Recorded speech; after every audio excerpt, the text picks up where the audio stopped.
All right, everybody. Today we are going to be starting lesson 1 in booklet 6. Now, this booklet is going to be a little bit different than the other ones so far in this course. This is a very short unit, so there will be no test. I will just take a look at your booklet and make sure that you have completed the work and it all looks good. All right, so there will only be a few lessons, starting with this one, which is a vocabulary worksheet. Now, this booklet on checks and banking, we're going to go over some of the surface level, some of the essentials that you need to know. Some of the essentials that you need to know about having a bank account, about what some of these big words like a money order, a certified check, what they all mean, and how you can use them. Right? Because sometimes you're standing in the middle of a bank talking to somebody or a financial advisor, and they're using words that you don't necessarily understand, and that can be stressful. So hopefully we can take this opportunity to teach them to you in advance so you know what's happening when the time comes. Now, this worksheet was intended for you to complete on your own. I would like to take you through it so I can explain these in my own words. But if you prefer, there is a link on the page that you can input into the URL. That will bring you to this page right here, where there is just a bunch of terms that you can use to fill out the worksheet. Now, this is a state's website, so it asks you to input your zip when you enter it. Now, you have a postal code, not a zip code. So what I did was I just inputted a zip code from Buffalo to get access to these definitions, and that was 14201. So if you want to access that website, you can put in any zip code such as the one that I gave you, okay? Anyways, let's get started. So there's a number of definitions below, and what I've done is I've numbered them in the order that I would like to answer them, just so that they make the most sense. Now, each of the words that we would like to associate with a definition are up here in the word bank, if you will. And that's about it. So let's get started. Now, the first term is given for you, and that's what we call a transaction. Now, a transaction is a general term that refers to any event that occurs with your bank account. Perhaps that event is a deposit where you're putting in money, a withdrawal where you're taking out money, a charge or a fee where somebody else is taking money out of your account, or any other activity taking place within a bank account. So a general term, anything that takes place within your account, we can call a transaction. Now, you might already, or you will in the future, have a bank account. Maybe you'll have a checking or a savings account where you can deposit your money and keep track of it there.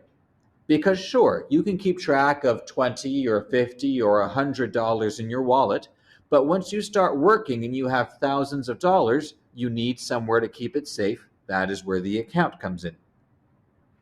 So that brings us to definition number 2 down here, and that is a checking account.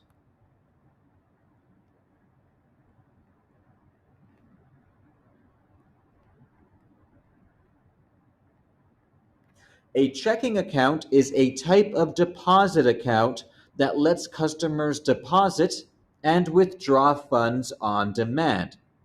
You can write a check or you can use a debit card, which you probably already have, in order to do this.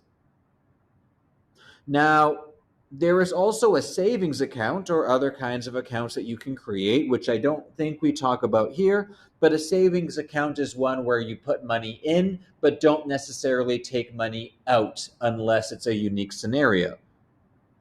So checking accounts you use for spending money, saving accounts you use for saving money.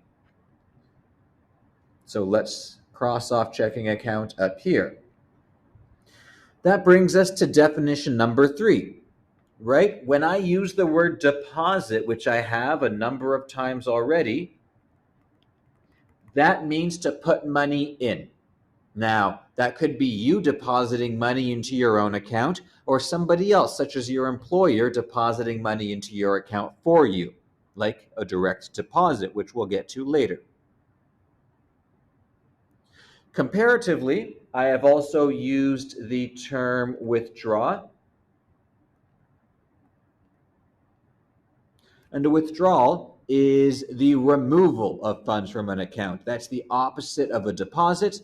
A withdrawal could be removing funds because you're taking it out to buy something, or maybe something else is taking it out for you. So let's take deposit and withdrawal out of our word bank.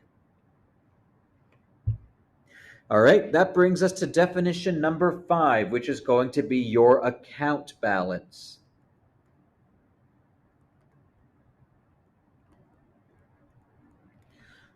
The definition kind of tells you what it is, but the account balance is the amount of money that you have in your account at any given time. Usually, this is updated at the start of a business day, right? But it includes all deposits and withdrawals that were posted, and it tells you whether or not the funds have been collected yet. Oftentimes, when you go to put in or take money out of your account, it takes time for the bank to approve of this transaction.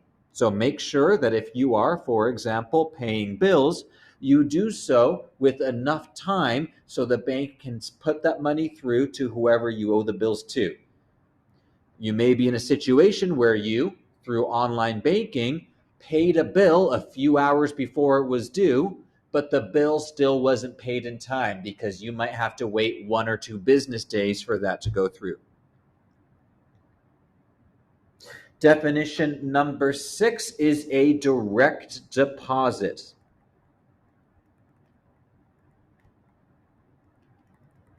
A direct deposit is when something automatically gets inputted into your account instead of you doing it yourself. This most often happens because of a salary or a job that you're working at. For example, as a teacher, every 2 weeks, a certain amount of money gets automatically put into my account. That way it saves time of somebody manually having to do it every other week. Okay? Deposits can include salary, pension, or any other regularly monthly income.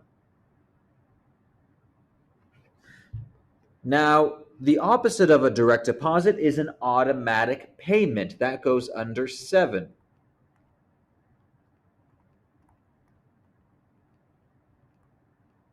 Now, an automatic payment is an arrangement that automatically deducts funds from your checking account on the day you choose in order to pay a reoccurring bill. Now, oftentimes, there are bills that you need to pay every month.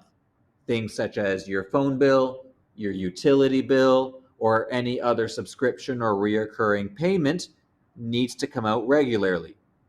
Now, it can be a lot to remember to pay all of these every month. So you may want to set up an automatic payment where this money gets removed from your account every month. Now, keep in mind that if you have an automatic payment, you need to make sure that there is enough money in your account when it comes time for this to be pulled out. Otherwise, you could have issues with the bank and it could end up costing you more in the long run. So please be careful. Definition number 8 has to do with checks. So before we start talking about checks, just to define what a check is a small piece of paper that you fill out. And in the next lesson, I show you what a check looks like. This is an example of a check. You fill it out when you would like to physically give somebody else an amount of money. Now, checks nowadays aren't used often, but when they are used, it's because you're sending a large amount of money, right? I might not want to send $50,000 or $10,000 or $5,000 in a debit transaction, and probably my debit wouldn't let me do that anyways. So I might use a check in order to send a large amount of money to somebody else. Now, that is a physical piece of paper that I would give to them or send to them. So definition number 8 is for a bounced check. As I said briefly, a check often has a large amount of money on it. And what happens is you can fill out a check, you can fill out that piece of paper even if you don't have that money in your account. Now, that piece of paper is associated with your account. So when you give it to somebody else and they give it to their bank tries to take that, say, $5,000 out of your account. And if that is not in your account, we say that the check bounces. You're unable to pay that amount to the other person, and that usually comes with issues of its own. So you do not want a check to bounce because it's embarrassing that you gave the other person a certain amount of money, but not really, and also your bank is going to have a problem with that. Now, number 9 is an overdraft.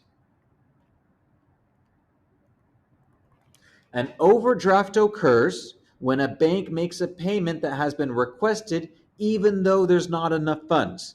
This is similar to a bounce check where I tried to give somebody a payment, such as a check, and I didn't have enough money in my account for them to take out. Now, instead of bouncing, what happens here is the bank pays it for you. And although that sounds great, it's not.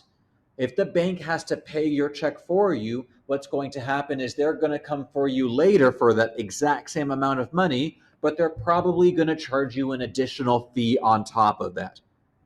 So an overdraft often leads to you having to pay more money in the long run, but at least the person who you gave the check to is able to receive the money that's owed to them. Okay? Now that brings us to number 10, which is a certified check.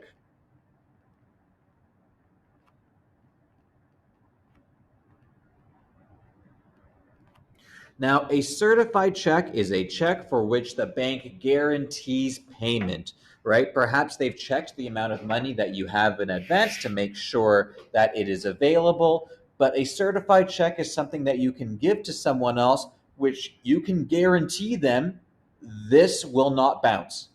This will go through. You do not need to worry. Depending on the transaction that you are having with someone else, they may request a certified check in order to avoid any sort of negative event in the future where they can't get that money from the check, but also they'll have a hard time reaching you. Number 11 is a stop payment. So checks are a valuable tool. They allow you to send a large amount of money to somebody else reliably. Now, the flip side of this is that if you accidentally lose a check or give it to somebody you didn't mean to, they may be able to take a large amount of money out of your account that you didn't want them to. A stop payment is a request that you can make with the bank so that they do not allow a check to be pulled out. So a request that the bank not to pay a check or payment that you have previously written or authorized. It's kind of like if you lose your debit card, you can call the bank and say, hey, if any transactions come out of this card, please stop it from happening. That is not me.